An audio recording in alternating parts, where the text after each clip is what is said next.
Let me just say that there are, I think, at least 5 different Hebrew words that give different nuances to the word wicked. And so it's not simply one word, but it's a concept of people who are basically wicked, who are evil, And when we think of that, we think of people, like murderers and rapists and people that steal and lie and park in the pastor's stall. And those kinds of things. But it's important to remember that whenever we look at the scriptures, we need to do so through the lens of the person of Jesus. Jesus came and he said that he was the Word. He was the representation of the law. He was the representation of the scriptures. And he's also the perfect representation of God. And so Jesus came to clarify the scriptures, to clarify our concepts of the scriptures, and to clarify our understanding of who exactly God is. And it's also important to remember that when Jesus talked about the wicked, he often talked about people that were very religious. People that spent their days meditating on the Word of God. People that spent their whole lives studying the Scriptures, and yet he said they were wicked. And so this sort of brings us to sort of this predicament, this sort of tension, and we say, well, what does that mean then? What does the concept of wicked mean?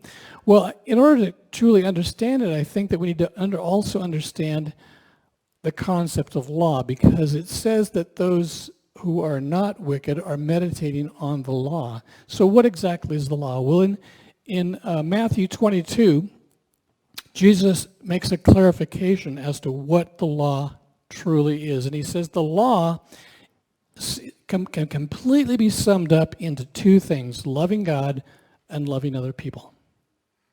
So if you look at it from that standpoint, anyone who is not in their life focused on loving God and loving humanity is in the category of the wicked. Now that obviously includes a lot of evil people because they are not loving other people. Anyone who is egocentric, anyone who is looking to simply take care of themselves and not think about humanity, someone who's constantly focusing on my needs, my wants, my desires, rather than the wants and desires of the people around them or even the people of this planet, those are in the category of people outside of what Jesus would say would be the law, or those are the people who are wicked. And so that, in that regard, you can say that those kinds of people even could exist in the church, because there are many people in the church, and in fact, in every one of our hearts, there are threads, there are tendrils of wickedness, of the tendency to be egocentric, to not love other people, not to love God, but to simply think about ourselves and our own needs. So in that regard, if we think about that, then meditating on the scriptures, it says, whose delight is in the law of the Lord and who meditates on his law day and night, is someone who is constantly aware of and thinking about how they better can love other people and how they can better, in fact, love themselves, because the scriptures also says in order to love other people, you have to love yourself. And so you love other people in the same sense, in the same way that you love yourself, and you care for yourself, and you watch over yourself, and you take care of yourself. And I was thinking about that as I was thinking about this, about how as you get older, there are certain things about yourself that you find less lovable. Isn't that true? And they're sort of irritating. Limitations start to creep in. I can't do the same things with my hands that I used to. It's just frustrating. And so there's this constant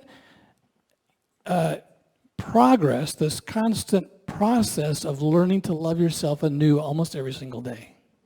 And say, you know what, I need to love myself right where I am. Just the way that I am right today. And that's true of other people too, isn't it? That you need to love them where they are. And some people are very, very difficult to love because of the way they act, because of the way they behave, because of some of the things that they believe about life. But the reality is that God doesn't put caveats that you can love some people and not others. We need to be people that are constantly meditating and studying the scriptures, and the scriptures are revealing to us as to how to love people and how to love God. And so that's the process.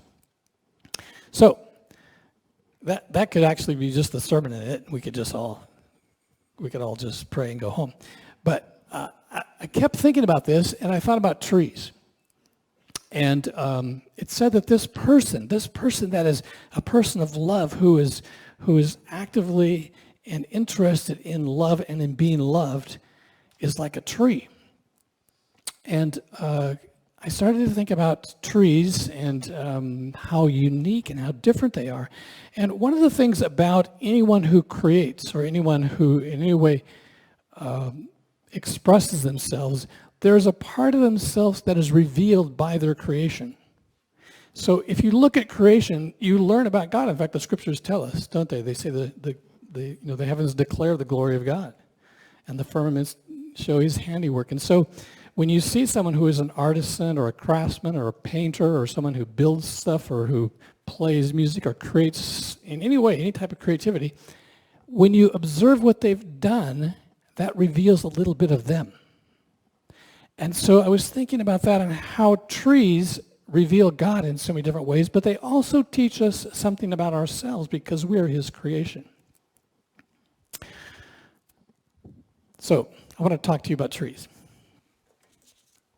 And what I was thinking as I was doing this, I was imagining, okay, if I'm that kind of a person, what kind of a tree would I be? What tree would kind of represent me? So maybe that's what you can think about is, what kind of a tree am I? How do I express love to this planet and to other people?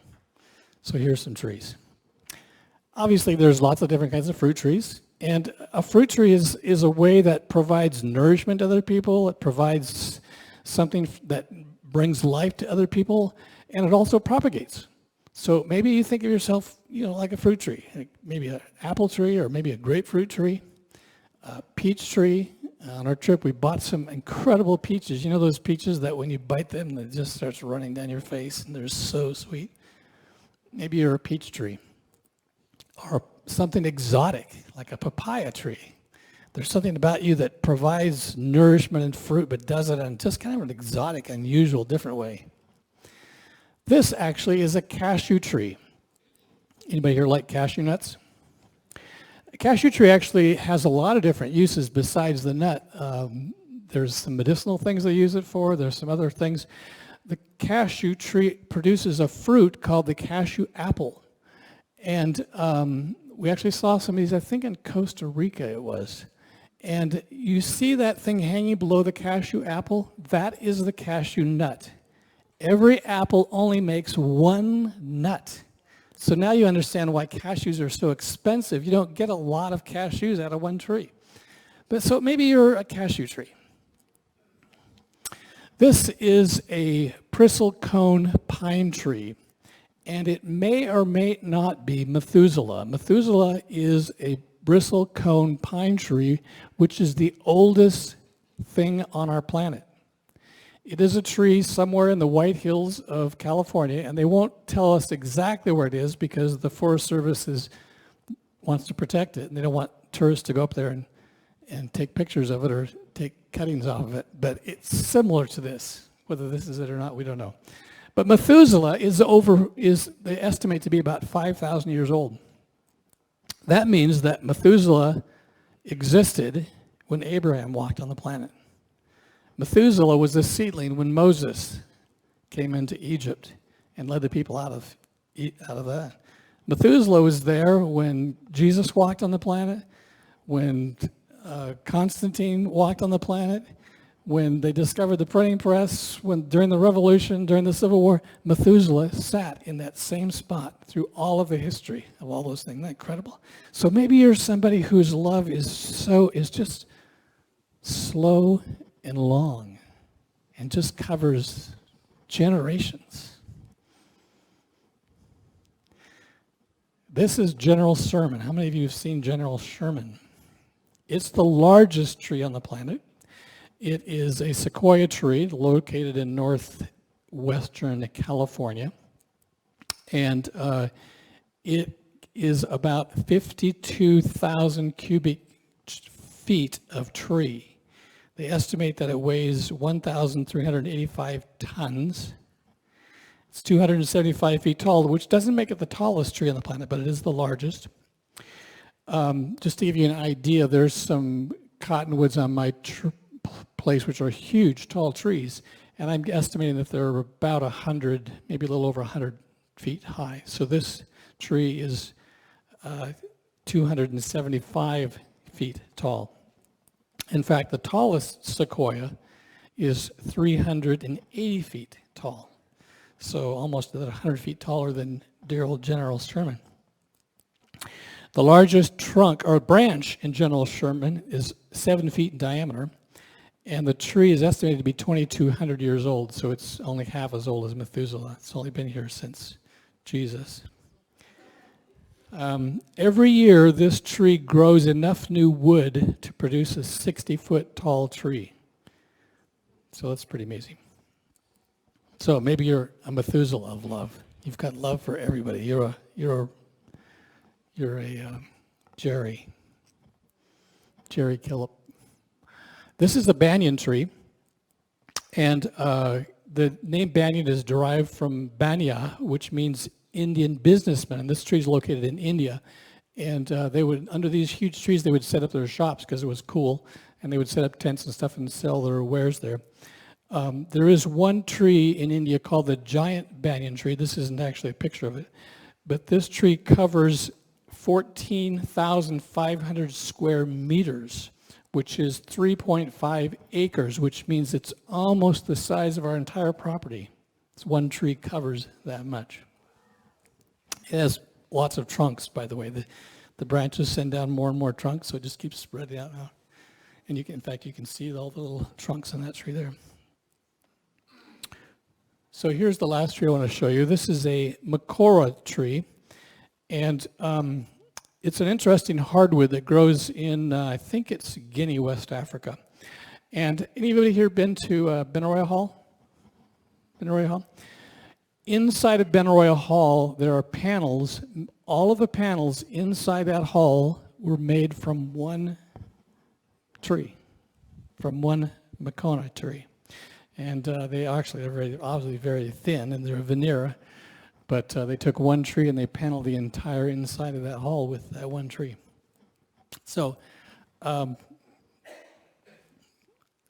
this is, one of the things about trees too is not only what they produce or what they create, but also their uniqueness. And this is a ginkgo tree, and the ginkgo has really interesting leaves. So maybe there's something about your love which is just totally different from anyone else's. Maybe you express your love in a way that nobody else does. And lastly, I just want to show a picture of a huge oak tree. The oak tree to me just symbolizes stability and shade and a place where you can just sort of have a picnic and hang out. So just some fun thoughts about trees and love. And I was thinking about the fact that every one of us needs to be loved, wants to be loved. That's probably one of our most strongest human desires, is to be loved. And one of the great things about being part of this congregation is that you love each other so well. And it's really hard to be in this place and not feel love from somebody. And so many of you love each other so very well. I think that's an amazing and wonderful thing. And that's certainly a part of our nature. In fact, they know from the time that we were born, we were created to be people who need to be loved. But Jesus said that there's something even greater than that. The greater thing is that when you come to realize that loving is more life-sustaining, that it is more fulfilling than being loved. And I think people like Mother Teresa sort of illustrated that to us so very well, that they came to realize that the greatest value in life, the greatest benefit that we can have from life, isn't being loved, but it's the ability to love other people. And we live in uncertain times. We live in times when there's lots of distractions going on. There are lots of people trying to grab our attention about other things, about what's important. And it's so important that we let God bring us back to the most important thing of our existence, and that is loving God and loving people. That's what it's about. There may be people, likely people in your life that are more difficult to love than others.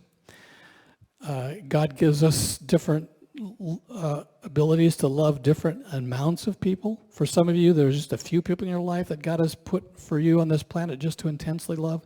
Some of you have larger families. Some of you have life mates that God has put you to love. Some of you work in an area that God is giving you those people in that arena to love and to learn about them and to learn how to love them in a great way. So you uniquely show God's love in a way that nobody else on the planet does. There's a book out there that I've talked about called, is it The 5 Love Languages? Yeah, 5 Love Languages. But you know what? Tim preached a sermon on it. How many people have ever lived on the planet? 108 billion. You know what? I think there should be a book written said that there are 108 billion love languages. Because every one of you has a unique love language that you can show to other people and the people that God puts in front of you that no one else can. God wants to express his love to the world, and he chooses to do it through us. Isn't that an incredible and amazing thing? We're going to transition to communion. And I want to also remind you that following the service, if you want to go in and spend some time in prayer, there are elders in the office back there that'll be happy to pray with you. And but I just ask you to, as we transition to communion, I want to sing a song. I want to sing a hymn. And this hymn talks about some of the things that we've been talking about. It's 286. So take your hymnal.